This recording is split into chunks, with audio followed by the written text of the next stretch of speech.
tichizoona nezvatakazopiwa naJehovha. Amen. Takanzi musi Friday, behold, I'm doing a new thing. Do you see it? Can you see it? Vanodaro kuna Isaiah. Amen. Mumwe anopfurwa nezviri kuitwa naMwari. Mumwe anopfurwa nezviri kuitwa naMwari. Asi kune vane mweya waMwari, Mwari anoti, behold, I'm doing a new thing. Can you see it? Unozviona here zvandakuita? Amen. Inyasha dzaMwari kuona zviri kuitwa naMwari. Amen. Because vamwe we are still in full of I know. Vamwe we are still in education. Vamwe we are still in wisdom and intelligence yepanyika pano. ZvaMwari zvinoda kuita zvakanzi naDavid, be still and know that I am God. Amen. Ndakapindwa nechando, mundiregerere ndine kanenge kaflu, ndine reaction yandiri kuita. But still shoko raMwari, shoko raMwari. Amen. Nendira mberi. Amen. Chingave chikosoro kana chii, kana rimwe yakaperera kurwisa, takaikurira kare. Amen. Muzita raJesu. Amen. The moment we opened that door, it was victory to our God. Amen. Because mweya yakaipa inenge ichida kudzivisa, but hazvichatokwanisike kuitika. Amen. Hallelujah. Amen. Saka kana pai pauro vachitsemuka ngavatsemuke. Tichitsemukira Mwari. Amen. Takamboita noise tichitira noise kubhora. Takamboita noise tichitira noise kune zvimwe zvinhu. Amen. Tikamboimba marecords mamwe ekumabhawa. Asi ezvino takuitira Mwari wedu. Amen. Hallelujah. Amen. Nasi I hope andikutorere nguva yakareba. Izuva rekupembera. Amen. Hallelujah. Amen. Tofunga tachida kupinda mumharidzo. But ndikunzwa mweya waMwari kuti kune vari kuda kupa uchapupu. Kana kuti tozopinda muuchapupu tapedza mharidzi. Hallelujah. Amen. Since tatotanga. Amen. Tikatonyengetererwa shoko. Amen. Hallelujah. Toda kuti tinzwisise chiitiko chaitika ichi. Because this is an amazing thing. This is an amazing thing. Chinoita sechinhu chidiki asi chinhu chikuru. Amen. Hallelujah. Amen. Tichatanga nekuna Abraham. Baba wedu kuti. Amen. Baba wedu Abraham vakadanwa naMwari, vakabvuma kuteera kudanwa naMwari kwavakaita. Asi vaiti pese pavanenge vasvika, vaivaka atari kuna Jehovha. Amen. Hallelujah. Amen. Why am I saying this? Indiri kutaura kuti tiri kutovaka atari panapa. Amen. We are raising an altar to our Lord God Jehovah. Hallelujah. Amen. Tichaenda pane tumavhesi twatoda kuti tingobata mbichana. Hakusiko kune mharidzo yedu, but toda kusimbisa nyaya yekusimudza atari kuna Jehovha. Amen. Hallelujah. Amen. Hande kuna Genesis chapter 12. Tiverenge verse 1 to 7.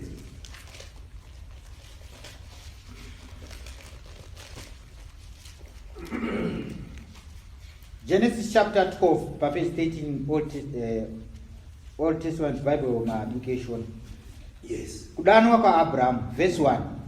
Zvino Jehovha wakati kuna Abraham, ibva panyika yako nokuhama dzako, nokuimba yababa wako, uende kunyika yandichakuratidza iyo. Ndichakuita rudzi rukuru, ndichakuropafadza. Ndichakudza zita rako, iwo ropafadze wangu. Ndicharopafadza iwo wanokuropafadza. Unokutuka ndichamutukawo. Marudzi ose enyika acharopafadzwa mauri. Naizvozvo Abraham wakaenda sezvaakaudzwa naJehovha. naRoti wakaenda naye. Abrahama wakanga ana makore ana 15 kubva kwake Haramu. Abrahama akatora Sarai mukadzi wake, naRoti mwanakomana womunun'una wake, nepfuma yavo yose yavakanga vaunganidza, navana vavakanga vabereka paHarani. Wakabuda kuenda kunyika yeKenani. Wakandosvika kunyika yeKenani. Abrahama akagura nenyika iyo akasvika panzvimbo inonzi Shekemu, pamuti womuouki weMore. Nguva iyo vaKenani vakanga vari munyika iyo. Zvino Jehovha akava akazviratidza kuna Abrahama akati, ndichapa vana vako nyika iyi. Akavakira Abrahamu atari ipapo, iye wakanga azviratidza kwaari. Akabva ipapo akaenda kugomo riri kumabvazuva eBheteri, akadzikapo tende rake, Bheteri rakanga riri kumawirazuva eAi, kumabvazuva. Akavakirapo Jehovha atari, akanamata zita raJehovha ipapo. Kubva ipapo Abrahamu akaramba achitamira kumawirazuva. Haleluya. Amen. Saka Abrahamu akabva avaka atari paBheteri. Ndobva atanga kunamatira Mwari ipapo, achirumbidza. Amen. Haleluya. Amen. Nekuti Abrahamu aikwanisa kunamata Mwari anyway. Anga akasununguka kunamata Mwari anyway. But ipapo ndobva akati ndakasangana naJehovha panapa, ndakuvaka atari ipapo. Amen. Haleluya. Amen. Ande zvakare pana Genesis chapter 12 tingati ndandabva sorry page yangu tachiri pa page 14 ngatiendei pa ndofunga tikaisvika pa verse 13. Genesis chapter 12 verse 10. Abraham unotamira Egypt. Zvino nzara yakanga iripo panyika iyo. Abrahamu akaburukira Egypta kundogarako, nokuti nzara yakanga iri huru panyika iyo. Zvino wakati oda kupinda Egypta, akati kuna Sarai mukadzi wake, tarira, ndinoziva kuti uri mukadzi wakanaka pachiso chako. Kana vaIjipita vachikuona vachati ndiye mukadzi wake, vachandiuraya. Asi iwe vachakurega uri mupenyu. Uti hako uri hanzvadzi yangu, kuti ndiitirwe zvakanaka nokuda kwako, kuti mweya wangu urarame nokuda kwako. 14. Zvino Abrahamu achisvika Ijipiti, vaIjipita vakaona mukadzi kuti wakanaka kwazvo. Namachinda aFarao akamuonawo, vakandomurumbidza kuna Farao. Mukadzi akatorwa akaiswa mumba maFarao. Akaitira Abrahamu zvakanaka nokuda kwake, waiva namakwai nemakomo nembongoro navaranda navanandakazi namakadzi embongoro namakamera. It's okay. Handei futi pa chapter 13 tangai verse 17 ne18. Ndangati ndambobata mavhesi Abraham paivaka atari. Verse chapter 13, Abrahamu naRoti vanoparadzana. Verse 17, simuka ufambe nenyika pakureba kwayo napaupamhi hwayo, nokuti ndichakupa iyo. Ipapo Abrahamu akabvisa tende rake akangogara pamiti yomuoki yeMamre iri paHebhroni, akavakirapo Jehovha atari. Haleluya. Amen. Akaita sei? Akavakira Jehovha atari zvakare. Haleluya. Amen. Taisangana tichiti ndipo pane atari yaJehovha. Haleluya. Nyaya iripo ndeyekuti akutsanangura kuti nhasi chiitiko chanhasi chakakosherei uye chakakosha pai. Why it might not be a big deal to others, but it is a big deal to us. Kana ndisingakanganise imwe verse tikaenda ku chapter 22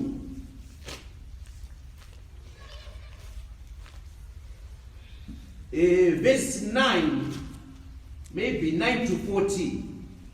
Genesis chapter 22. Genesis chapter 22 verse 9. Abrahamu unobayira Isaka. Wakandosvika panzvimbo yaakaudzwa naMwari. Abrahamu akawakapo atari, akagadzira huni ndokusunga mwanakomana wake, akamuisa paatari pamusoro pehuni. Haleluya. Saka Abrahamu akanzwisisa kuti ndinamate Mwari ndinofanira kuvaka atari. Haleluya. Amen. Kune maatari akasiyana siyana. Kana usingazvizive nhasi ndakukuudza kuti wakaipane maatari ake. Kwemi munoti nzvimbo inozodzi inoyera inonzi inoyera pakudii. Kwemi munoti vanhu pavanoenda kun'anga ko panozonzi pamasowe zvinorevei. Maatari aJabhurosi.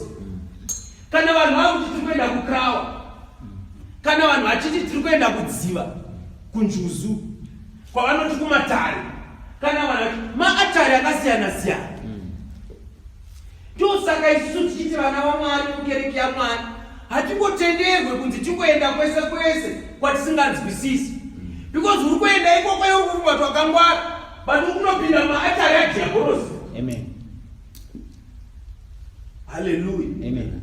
Iwe waizomusvikira papi Abrahama avaka atari anotaura naJehovha ipapo, wosvika uine dzungu, unomukwanisa here iye Abrahama? Ndosaka vese ana Abhimereki vakamutadza. Hallelujah. Amen.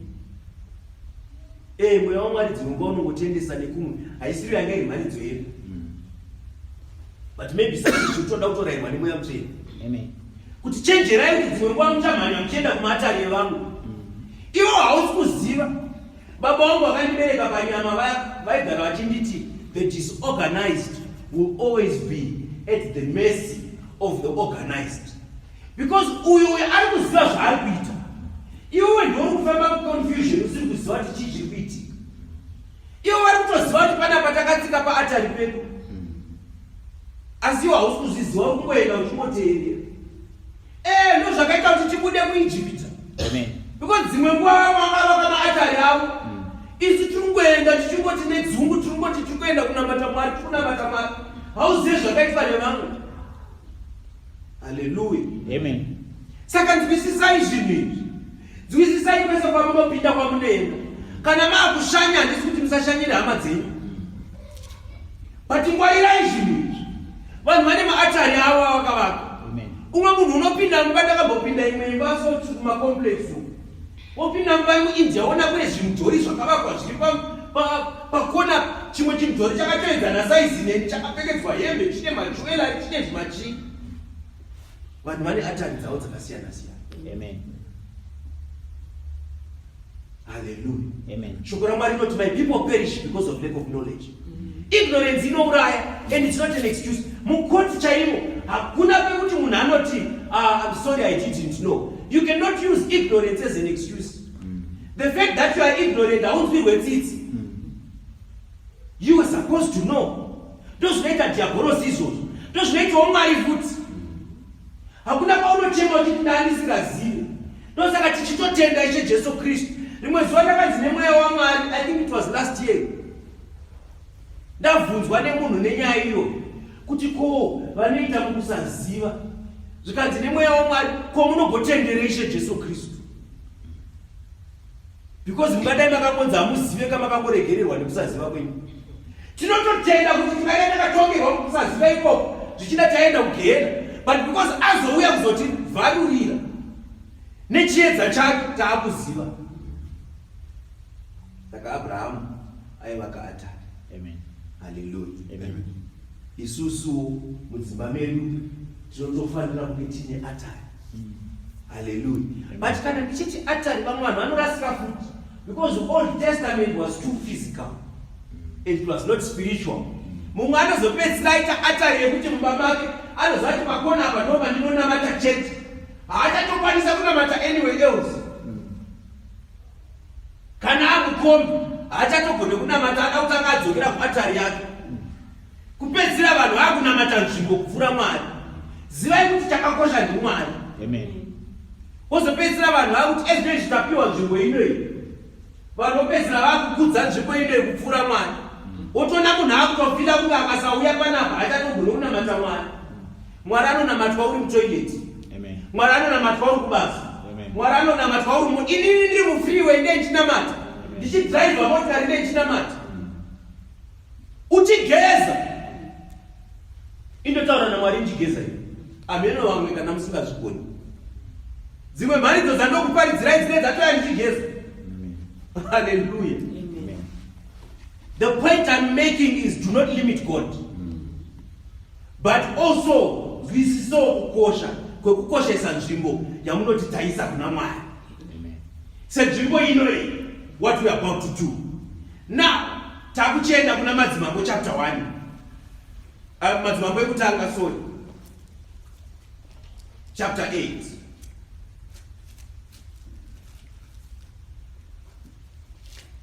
Ndokune mharidzo yedu. Mundiregerere chapter yacho yakati remei ndishanda.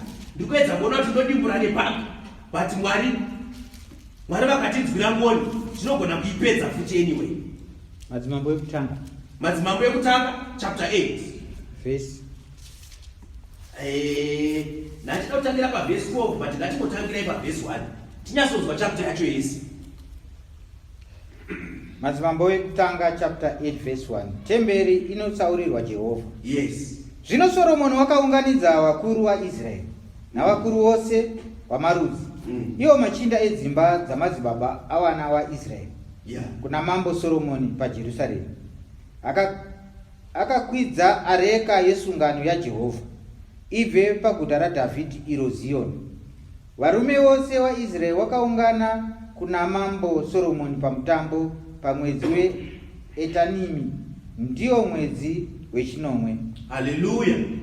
Chinhu chakanyanya kukosha apa ndechekunzwisisa kuti mambo Solomon, the first thing that he did, vakati areka yaJehovha ngaitange yaunzwa. Hallelujah. Amen. Because remember, this is before Jesus Christ. This is before kufa kurohekwa kwaIshe Jesu Kristu.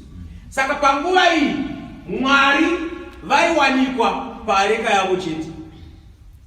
Hallelujah. Amen.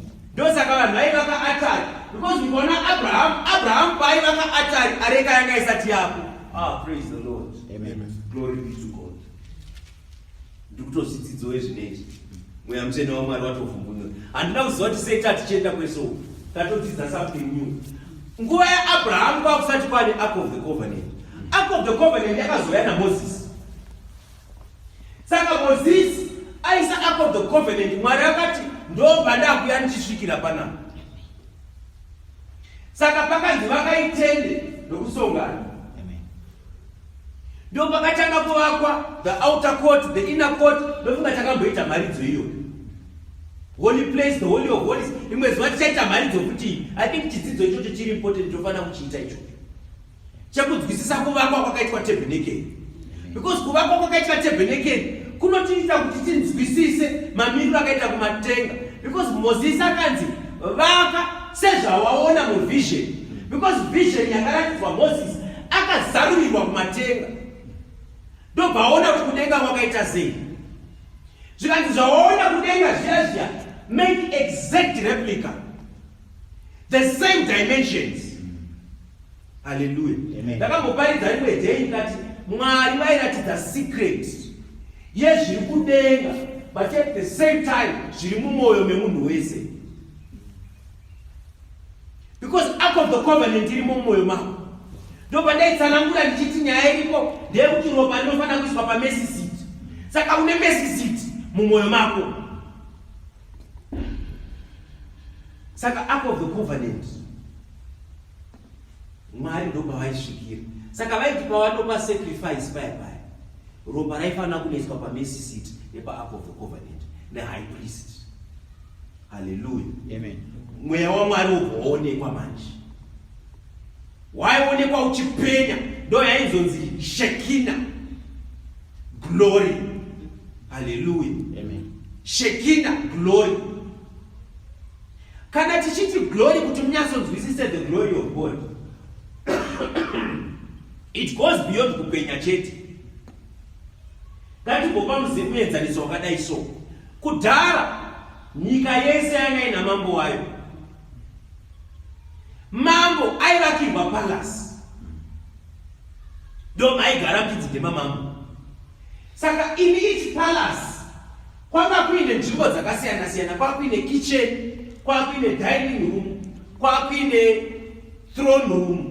But paine room in each palace yakakosha.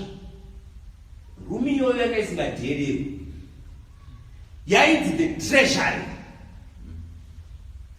Each king anga ine room inonzi treasury. Hallelujah. Amen. Iyoyo na nhasi ichiripo because nyangwe kwane magovernment wo ane inonzi treasury. Treasury ndo upfumi hwamambo. Saka zvaiitika mambo aiti kana akaenda kunopamba dzimwe nyika akaona gold kana chakakosha chirimo chaachiva chaada anochitora ochiisa mutreasury.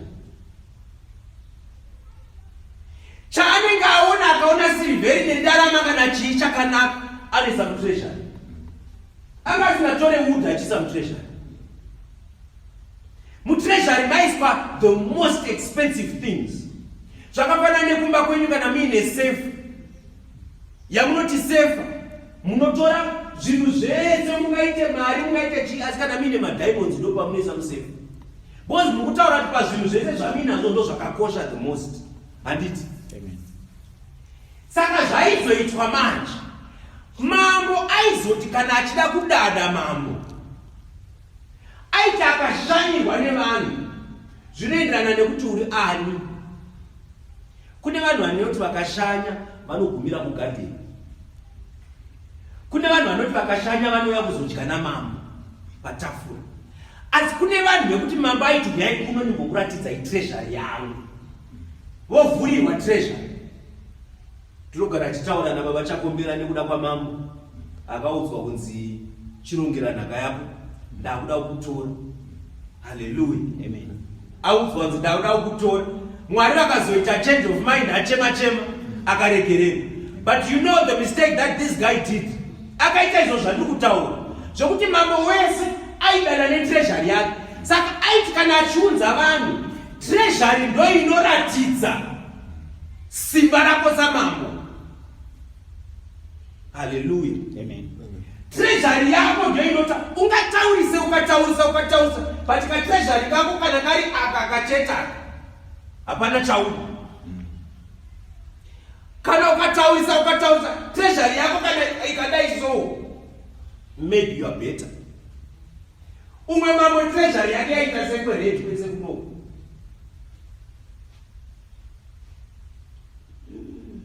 Praise the Lord.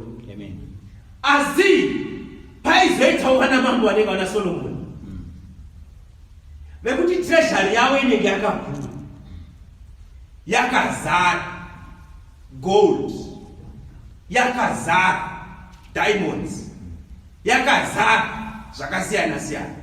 Ndo zvainzi the glory of a king. Amen.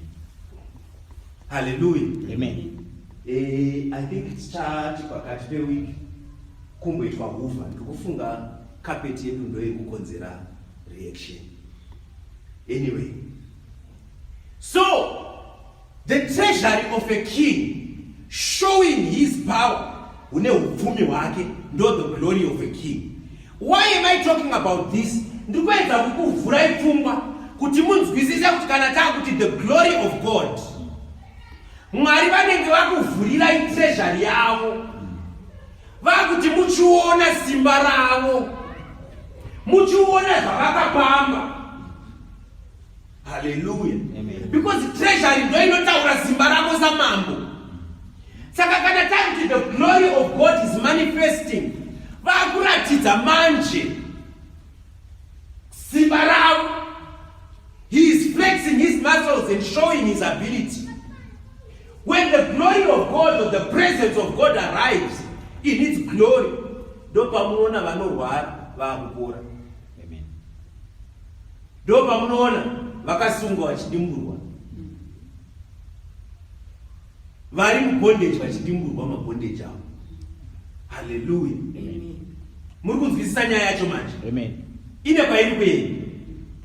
Saka Solomon akati we need to have the ark of the covenant, because ndo panoti Mwari huvepo hwavo huvepo, kuitira kuti glory yaMwari izoonekwa.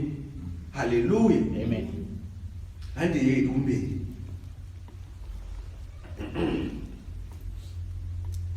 Verse 3. Ipapo wakuru wose waIsraeri wakauya, vaprista wakasimudza areka. Yeah. Wakakwira neareka yaJehovha mutende rokusongana nemidziyo mitsvene yose yaive mutende. Vaprista navaRevhi vakakwira nayo. Mambo Soromoni neungano yose yavaIsraeri yakanga yaunganira paari wakafamba naye pamberi peareka, wakabayira makwai nenzombe zvakanga zvisingagoni kurabwa kana kuverengwa nokuwanda kwazvo. Hallelujah. Saka mukuona manje maitiro avo ndobva vatanga kuti maprista nevaRevhi vaende kumberi. Tofana kunzwisisa vaprista nevaRevhi ndivanani. Haleluya. Ndosaka tichitiwo mimbiso nziyo atangi. Dora ari basa revaprista nevaRevhi. Haleluya. Tinofana kutanga nenziyo nekuimbira Mwari. Zvinhu zvacho zvine mapatani aripo. Hazvingoitwi nje. Haleluya. Ndo zvine zvido kuti iwo kana uchizota hausi muprista kana muRevhi, wonzwirawo tsitsi kunzwisisa kuti chinzvimbo changu ini ndinogomirira kunzwisisa kuti pangu ndepapi chaipo. Haleluya.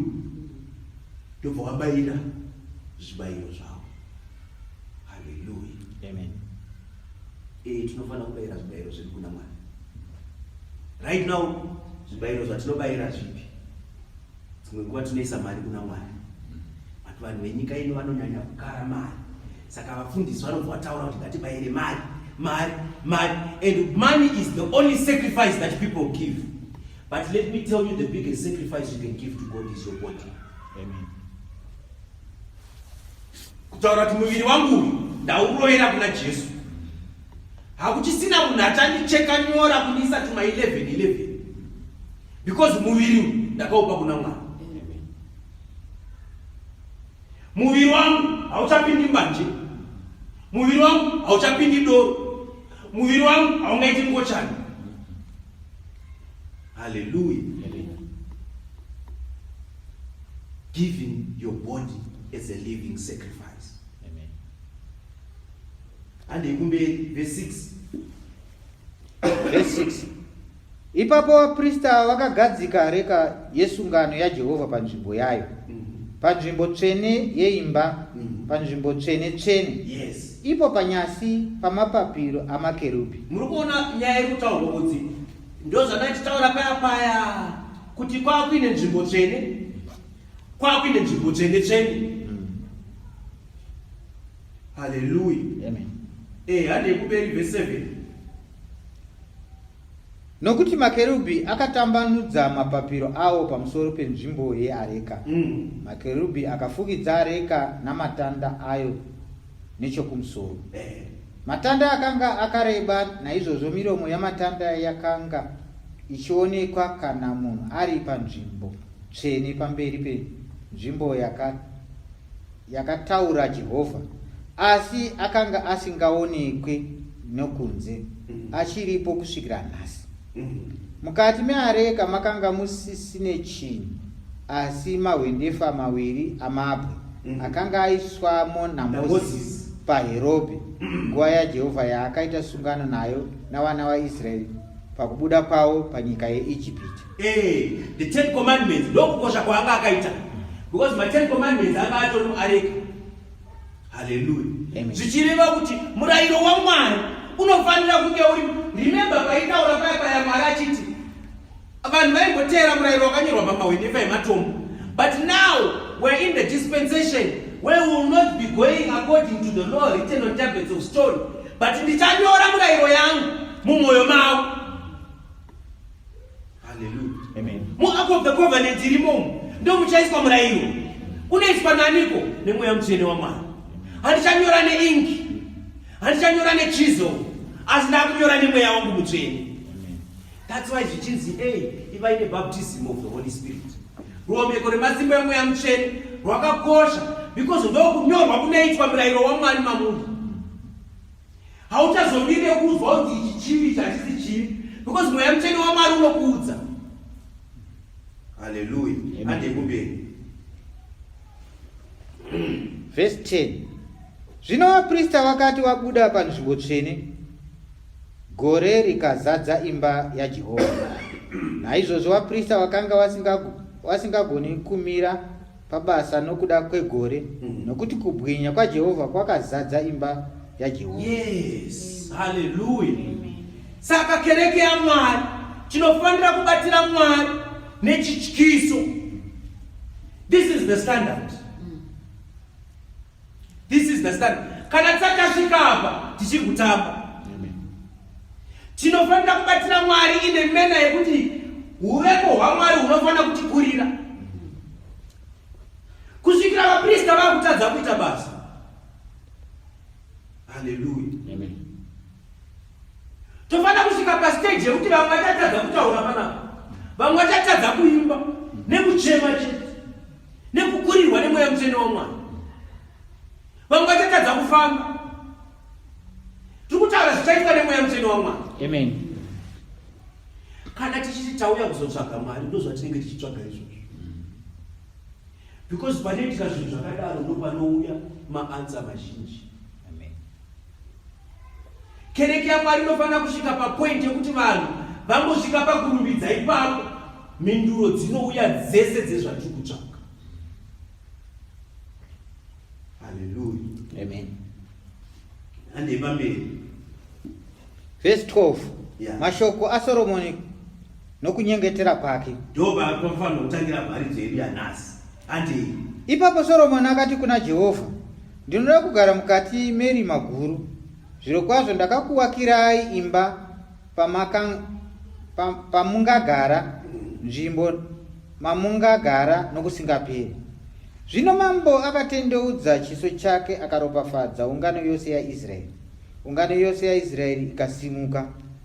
Akati, Jehovha Mwari waIsraeri ngaakudzwe, iye wakataura nomuromo wake naDhavhidhi baba wangu, akazvizadzisa nomuromo wake achiti, kubva pazuva randakabudisa vanhu vangu vaIsraeri paIjipita, handina kutsaura guta rimwe pamarudzi ose aIsraeri pavakandiwakira imba kuti zita rangu rigarepo, asi ndakatsaura Dhavhidhi abate vanhu vangu vaIsraeri. Haleluya.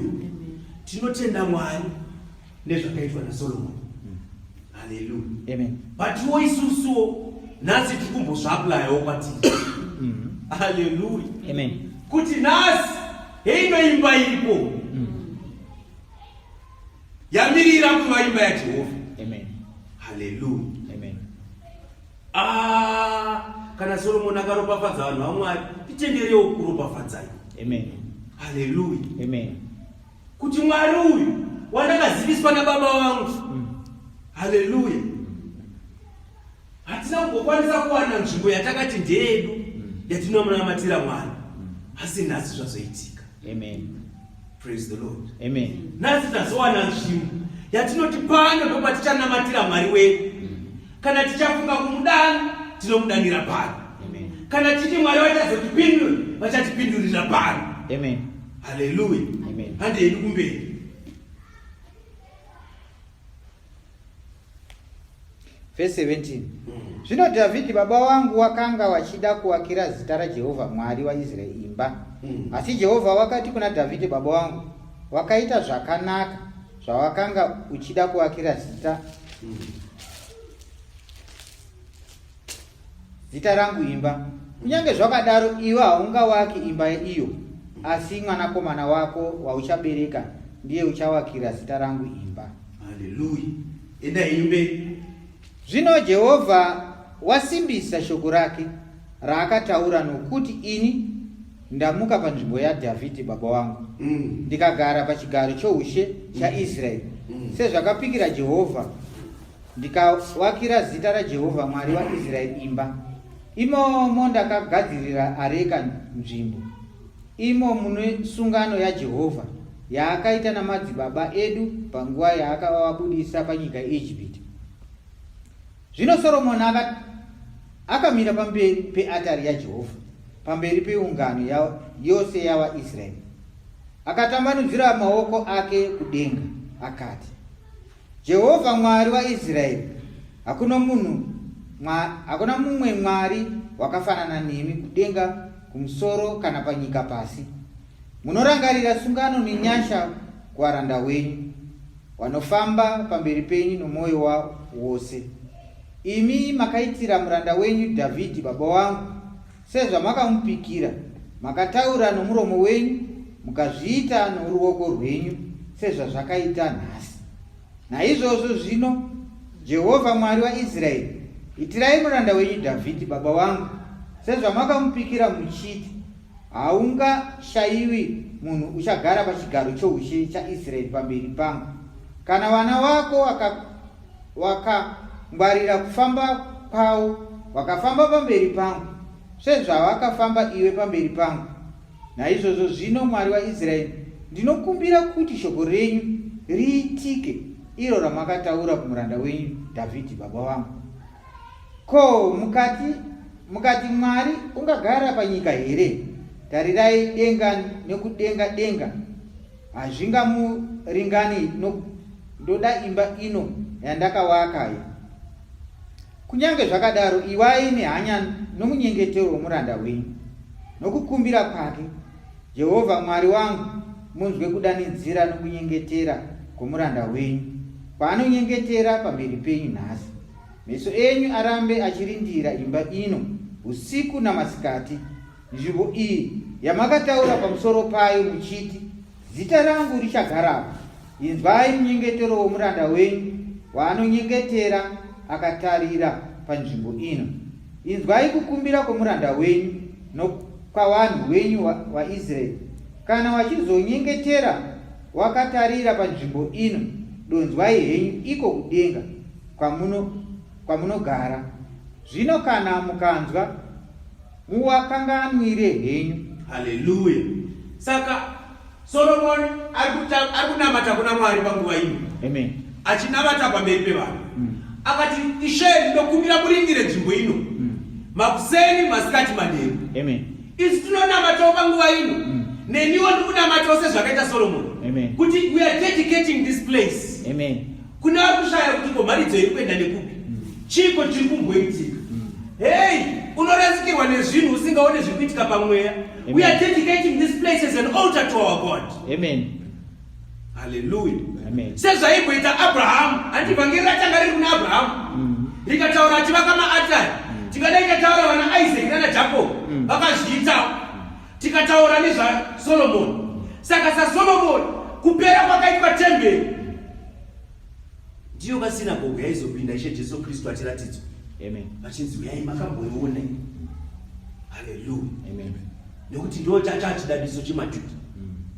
Haleluya. Ndiyo kuti sinagoge yakazorova vanhu Ishe Jesu Kristu akudzinga vanhu mairi. Haleluya. Amen. Saka tinofanira kunzwisisa kuti shoko raMwari rinofamba sei, nekuti hakuna anything new that we are going to bring. Amen. Hallelujah. Amen. Whether you are new age or new generation or what, hakuna. Isusu ticharamba tiri muvhangeri raMwari sezvaranga riri muBhaibheri. Amen. Zvaitwa nana Paul nana Peter nana Silas ndo zvatichaitawo. Zvaitwa nana David nana Elijah ndo zvatichaitawo. Saka kana Solomon akati, Mwari, ndinokumbira mutarise nzvimbo ino makuseni, masikati nemanheru, neniwo ndikati, Ishe, ndinokumbira mutarise nzvimbo ino makuseni, masikati nemanheru, irwirei Ishe, mbavha dzisapinde kuzopaza muno. Irwirei Ishe, madhimoni asawane nzvimbo panzvimbo ino. Kana tauya kuzonamata panapa, takunamata Mwari. This place will be a sanctuary. Kune vari kutiza nhamo dzavari kutiza, vari kushushwa nemadhimoni, vari kutadza kukotsira, vari kutadza kurara hope, vari kutadza kufema, vari kurwara, vachauya vachipinda muno. This will be a sanctuary. Amen. Kurwadziwa kwavo kunopera. Hallelujah. Amen. Kana vanhu venyu Mwari vauya kuzochema kwamuri, vanzwi. Amen. Hallelujah. Nekuti vachauya munzvimbo ino vachiti tiri kuenda kuimba yaJehovha, tiri kuenda kuimba yaMwari. Pavachauya vachipfugapo pana vachinamata, vapei zvavanenge vakumbira Mwari. Hallelujah. Hande kumberi kwavachakondera. Thank you, Holy Spirit. Thank you, Holy Spirit. Verse 31. Kana munhu achinge atadzira waanogara naye, yes, akapikiswa mhiko, akauya akapika pamberi peatari yenyu muimba ino, inzwai iko kudenga, muite mururamisire waranda wenyu, mupe wakaipa mhosva, arobwe pamusoro pomufambiro wake, asi mumururamisire wakarurama, apiwe zvakafanira kururama kwake. Hallelujah. Kuchaita vamwe vanhu vachauya nemusodzi panapa. Be careful how you treat vanhu vaMwari. This is a very serious verse. Be careful. Usachemedze vanhu vaMwari. Because as tiri kunamata munamato wesekwa Solomon, achitaura kuti kuchauya kuMwari kuchema kuti ndakakanganisiwa, ndakatadziwa, handigone kupindura, handigone kutsiva, nekuti imi Mwari makati vengeance is mine, ndakuzvirasira kwamuri.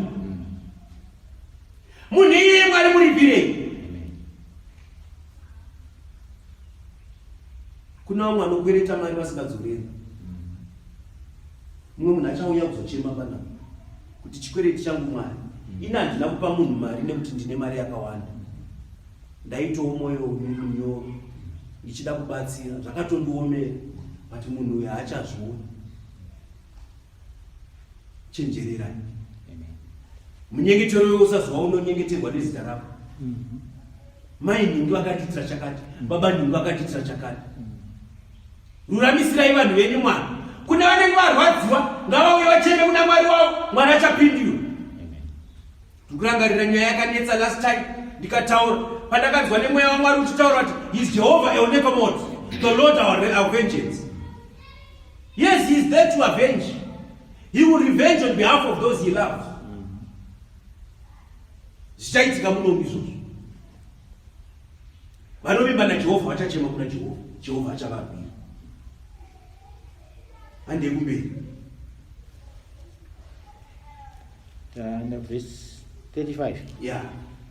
Kana denga richinge razarirwa, mvura ikasanaya, nemhaka yokuti wakanga wakakutambudzirai, kana wakanyengetera wakatarira kunzvimbo ino, wakatenda zita renyu, wakatendeuka pazvivi zvavo, nokuti munenge mavarowa, inzwai iko kudenga, mukanganwire zvivi zvavaranda wenyu nezvavanhu wenyu vaIsraeri, nokuti vanowadzidzisa nzira yakanaka yavanofanira kufamba nayo. Munise mvura panyika iyo yamakanga vanhu wenyu kuti iyo nhaka yavo. Haleluya. Kana paine umwe nemumwe anopinda mubaino. Haleluya. Hey, maridzo iyi inoita unge iri wiki. But kana muchiziva kusimba kwemaridzo iyi in the spirit, maybe hakuna maridzo yakasimba kupfuura ineyi. Kune vamwe vanhu vane zvinhu zvikuramba kuitika muupenyu hwavo nekuda kwekutadza kwavo. Kune vamwe vanhu vari kujamba right now because of kutaura kwavakaita, or because of maactions avakaita, or because of kufunga kwavakaita. Kana kuine vanhu vakakutadzirai Mwari mukasvika kuvapanisha, zvichida mvura haichanaye muupenyu hwavo, umwe munhu haachakwanise kuwana basa nekuda kwekutadza kwaakaita kutadzira Mwari. Umwe business haichafambe nekuda kwekutadzira Mwari kwaakaita. Umwe vana hazvichamira zvakanaka nekuda kana family kana mhuri kana chii. Vanhu ivavo vakauya panapa Mwari panzvimbo yatanyengetera tikati atari yenyu, vakauya kuzochema kwamuri Mwari, chivaregererai. Amen. Ichava nzvimbo yesununguro, ichava nzvimbo yeregerero, kuti avo vanga vachireceive punishment from God vachauya vachipfugama panapa vachicheka kuna Mwari. Mwari ndevenutsai mwoyo wenyu kune munhu wese achakumbira ruregero rari munzvimbo yenyu. Amen. Kana takutadzirai Mwari tikauya kuzokumbira ruregerero pano, inzwai kuchema kwenyu. Ndo nyaya yedu. Saka mvura iya yanga ichinzi haichanaye yavharwa nekuda kwezvinhu ichatanga kunaya.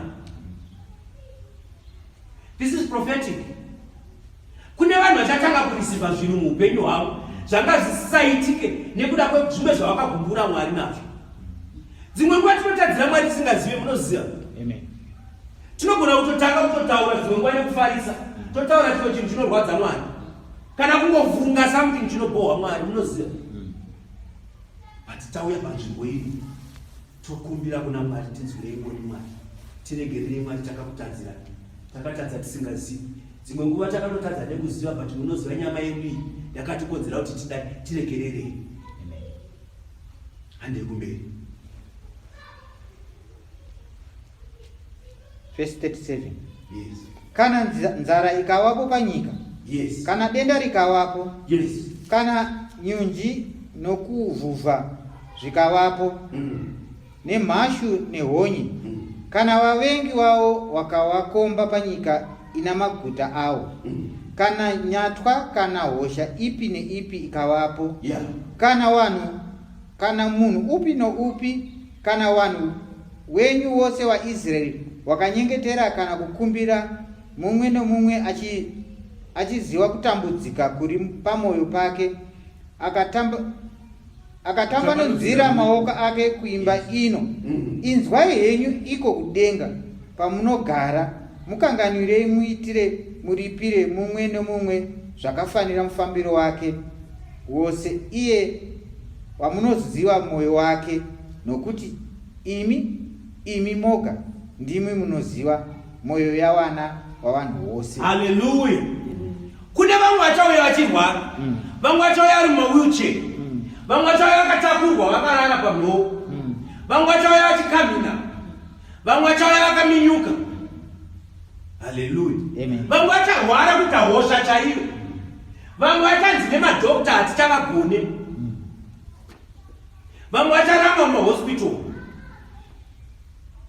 Haleluya. Vese vanhu ivavo kana vauya munzvimbo iyi vanzwirei ngoni Mwari, vaporesei Mwari. Kana vauya kuzochema kwamunhu vaporesei, vachanyengetera vanhu venyu ngavapore vanhu ivavo. Haleluya. Hande kumberi. Verse 40.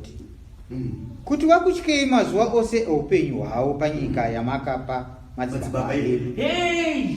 Ndakanga imwe nyaya yataurwa paverse 39. Zvikanzi nekuti imi Mwari munoziva mwoyo wemunhu wese. And ataura something chinotyisa Solomon. Akati vapei according to zvamaona mumwoyo mavo. Because mumwe munhu ari good kuuya kuzokupa haki.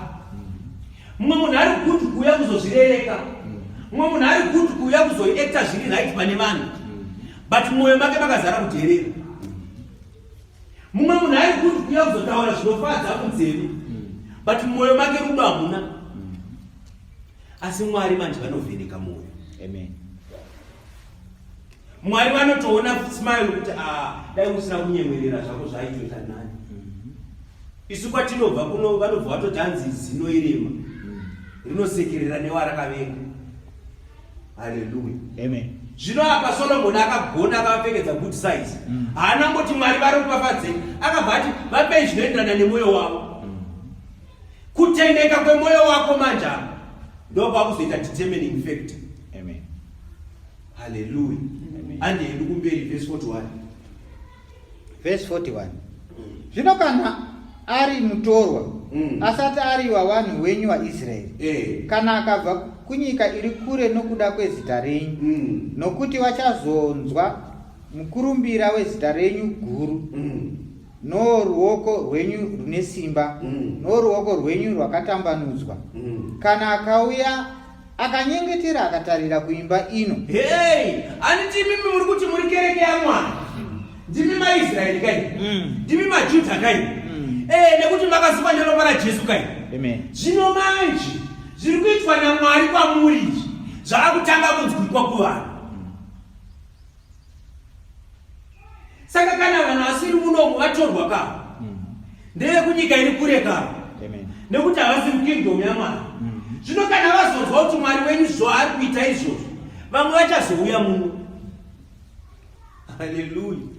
Zvino ivo vatorwa ivavo kana vanzwawo mukurumbira wezviri kuitwa naMwari kwamuri, vobva vazoti isi tinozvidawo Mwari wenyu zvaari kukuitirai, tinokumbirawo atiitiro izvozvo. Pavachauya munomu Mwari varangarirei. Sezvamunoitira isusu, iyo vachiuyawo kuzozvininipisa kwamuri, chero vachizokwanisa kuva nemwoyo wokutendai kuti Mwari mupiwe mbiri, vaitirei. Vazofamba vachitaura kuhama dzavo kuti kune inonzi kereke yaMwari, takaendako tikanonamatira, madima mboendawo, kana neniwo ndakutojoinawo ikoko, because iyi vanhu vaya vanoparidza shoko raMwari chairo chairo, ende zvinobudisa vanhu muchivi, zvinotaura nezvekuenda kudenga, ende vanhu vanopora zveshuwa. Haleluya. Ande kumberi. 43.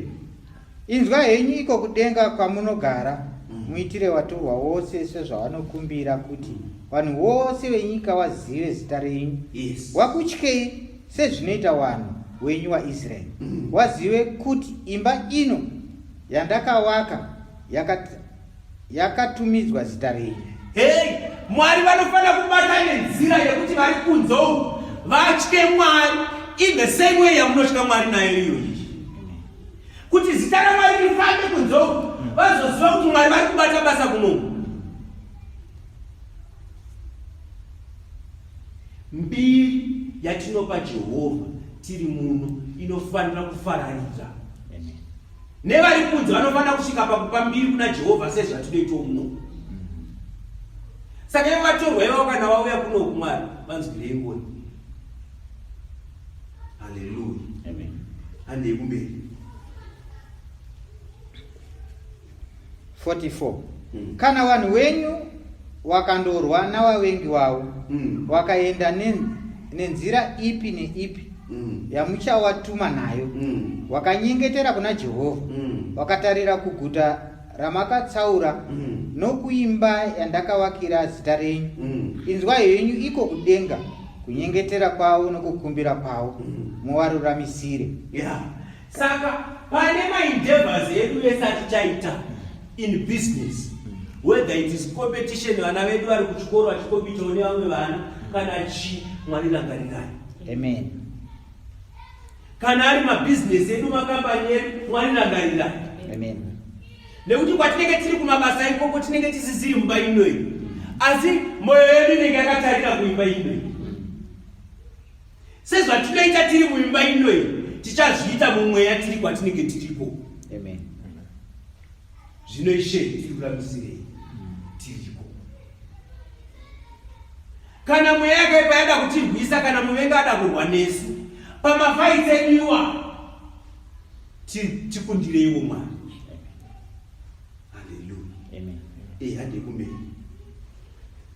46. Kana wakakutadzirai nokuti hakuno munhu usingatadzi, mukavatsamwira, mukavaisa mumaoko avavengi wavo, wakatapwa kunyika yavavengi wavo, kure kana pedyo, kana wakazozvifunga kunyika kwavakatapirwa, wakadzokazve, wakakumbira kwamuri panyika yavatapi wavo, vachiti, tatadza, taita zvakaipa, taita zvisakarurama. Kana wakadzokerazve kwamuri nomwoyo wavo wose, nomweya wavo wose, panyika yavavengi wavo wakavatapa, kana wakanyengetera kwamuri, wakatarira kunyika yavo yamakapa madzibaba avo, kuguta ramakatsaura nokuimba yandakavakira zita renyu, inzwai henyu kunyengetera kwavo, nokukumbira kwavo iko kudenga kwamunogara, muvaruramisire. Mukanganwire vanhu venyu vakakutadzirai, nokudarika kwavo kwose kwavakadarika nako pamuri, muvawanise tsitsi kuna vakavatapa, kuti vavanzwire nyasha, nokuti ndivo vanhu venyu nenhaka yenyu yamakabudisa Ijipita pakati pevira ramatare. Haleluya. Vanzwirei ngoni vanhu venyu. Nyangwe mukambovapanisha, nyangwe kana kuine vamwe vakatoiswa pasi pevamwe, zvichida pamwe vane mabasa vakapiwa ekuti vanositreswa nemabhosi avo nekuda kwezvimwe zvakamboitika, kana kuti mabhizinesi avo at the mercy of someone else. Zvinogona dzimwe dzine dziri punishment, dzimwe hadzisi punishment, asi zvimwe zvangotenderwa naMwari. The fact yekuti zvakatenderwa naMwari chete izvozvo, kana vakachema kwamuri, vanzweiwo Mwari. Muvanunure vanhu venyu. Haleluya. Vanzwei Mwari. Nezvino takadzidziswa kunzi the heart of a king is in the hand of God. Amen. Haleluya. Amen. Saka moyo wamwambo kana uri muruoko rwaMwari, nyevenutsai moyo uyo Mwari. Amen. Muchiitira favor yevanhu venyu. Handei kumberi. Yakatiremei chapter yacho. Ndofunga we have 20 more verses. Tunangokurumidza tipedze. Haleluya. 53. Mese enyu ngaaone kukumbira kwomuranda wenyu nokukumbira kwavanhu venyu vaIsraeri, kuti muwanzwe nguva ipi neipi yavanochema kwamuri. Nokuti imi Jehovha makatsaura kundudzi dzose dzenyika wave nhaka yenyu, sezvamakataura nomuromo waMozisi muranda wenyu, nguva yamakabudisa madzibaba edu paIjipiti. Zvino Soromoni wakati apedza kunyengetera kuna Jehovha munyengetero uyu wose nokukumbira uku, akasimuka pamberi peatari yaJehovha paakanga akafugama namabvi ake, maoko ake akatambanudzirwa kudenga. Akamira akaropafadza ungano yose yaIsraeri nenzwi guru akati, Jehovha ngaakudzwe, wakapa vanhu vake kuzorora sezvaakapikira zvose. Hapane shoko rimwe pazvose zvakanaka zvaakapikira rakakona, izvo zvaakapikira nomuromo waMozisi muranda wake. Jehovha Mwari wedu ngaave nesu sezvaaive namadzibaba esu. Ngaarege kutisiya kana kutirasa, kuti arerekese mwoyo yedu kwaari, tifambe panzira dzake dzose, tichengete mirayiro yake nezvaakatema nezvaakatonga, izvo zvaakarayira madzibaba edu. Zvino mashoko awa andakakumbira nawo pamberi paJehovha ngaagare pedyo naJehovha Mwari wedu masikati nousiku, aruramisire muranda wake navanhu wake vaIsraeri panodikanwa napo zuva rimwe nerimwe, kuti vanhu vose venyika vazive kuti Jehovha ndiye Mwari, hakuno mumwe. Naizvozvo mwoyo yenyu iwe yakarurama kwazvo kuna Jehovha Mwari wedu, mufambe pane zvaakatema nokuchengeta mirayiro yake sezvamunoita nhasi. Zvino mambo waIsraeri wose pamwe chete naye wakabayira zvibayiro pamberi paJehovha. Soromoni akabayira zvipiriso zvokuyananisa zvaakabayira Jehovha, nzombe dzine 10 zvina 22 namakwai ane zviuru zvine 120. Naizvozvo mambo navana vaIsraeri wose wakatsaurira Jehovha imba iyo. Nemusi uyo mambo akatsaurawo nzvimbo yapakati yoruwazhe rwakanga rwuri pamberi peimba yaJehovha, nokuti ndipo paakabayira zvipiriso zvinopiswa nezvipiriso zvoupfu namafuta ezvipiriso zvakayananisa, nokuti atari yendarira yaiva pamberi paJehovha yakanga iri duku kwazvo, isingagone kuringana nechipiriso chinopiswa nechipiriso choupfu namafuta ezvipiriso zvokuyananisa. Naizvozvo Soromoni akatamba mutambo nguva iyo yose navaIsraeri vose pamwe chete naye. Wakaita ungano huru kubva pavanopinda paHamiti kusvikira parukova rweIjipita pamberi paJehovha Mwari wedu. Mazuva 8 namazuva 8 ndiwo mazuva ane 14. Pazuva rorusere akaendesa vanhu, ivo vakatenda mambo, wakaenda namatende avo nemwoyo yakanga ichifarira zvakanaka zvose zvakanga zvaitirwa Dhavhidhi muranda wake naIsraeri vanhu vake naJehovha. Haleluya. Ndo zvimwe zviya zvandaimbogara nditaura kune vanofunga kuti ndainyemba, maakuzviona kuti zvaiitwa pandaiti kana ichinzi Sabata, zvipiriso zvavo zvakamira sei, kuti kwaiuya gwai, kwaiuya hupfu, kwaiuya mafuta, zvaiuya zvakadaro. Ndo zvinoitwa paSabata. Ndosaka tichikuudzai, kana tizokuudzai kuti Sabata hakutisina kuti tinonyemba, tikuudzai ndo yakaita procedure yekupirwa kwaitwa Sabata. Saka ina ndizoti upfu hwenyu munoenda makatakura nechii, fulawa yenyu munotakura nechii, mafuta acho munotakura nechii kana muchiri kuita Sabata. Haleluya. But tinoda kutenda Mwari nokuda kwaSoromoni, nekuti Solomoni akanyengetera kuna Mwari on behalf of the people. Apedza kunyengetera kuna Mwari on behalf of the people, ndobva azonyengeterawo akuropafadza vanhu as a mediator, as an intercessor, sezvinoita Ishe Jesu Kristu zvaakuita Mweya Mutsvene mazuva ano. Toda kutenda Mwari. Nhasi ndakandibvunza Mwari kuti she tiri kuvhura kereke itsva. Tiri kuvhura kereke itsva, handizivi kuti vanhu venyu nichavaridzira kuti chii. Maridzo yanhasi change iri maridzo. Haleluya. Shendobva wandiudza kuti muri kuvhura temberi nyowani. Zvamuri kuvhura temberi nyowani atari nyowani. Zvamuri kuvhura temberi nyowani atari nyowani. Zvino chidzidzisa vanhu vangu kuti paiswa atari chii chaitwa. Paivhurwa tebhenekeri kana temberi nyowani chii chakaitwa. Enda kuna Solomoni. Ndo zvamuchaita. Hazvina basa kuti kuchauya vanhu vangani. Asi vachauya ivavo vachadzidziswa nekuda kwaSolomoni. Ishoona zvakaringana kuti muve imimi. Zvichidadai kwauya vanhu vanyowani zvaigona kuzoita Greek kwavari. Nekuti vanhu vanyowani vanotoda kunodzidziswa kubuda muchivi first. Vanofanira kudzidziswa kutendeuka. Saka zvaita zvakanaka mauya muri imimi makatendeukira kuna Jehovha. Muri mukereke yaMwari kare. Saka tisumuke panguva ino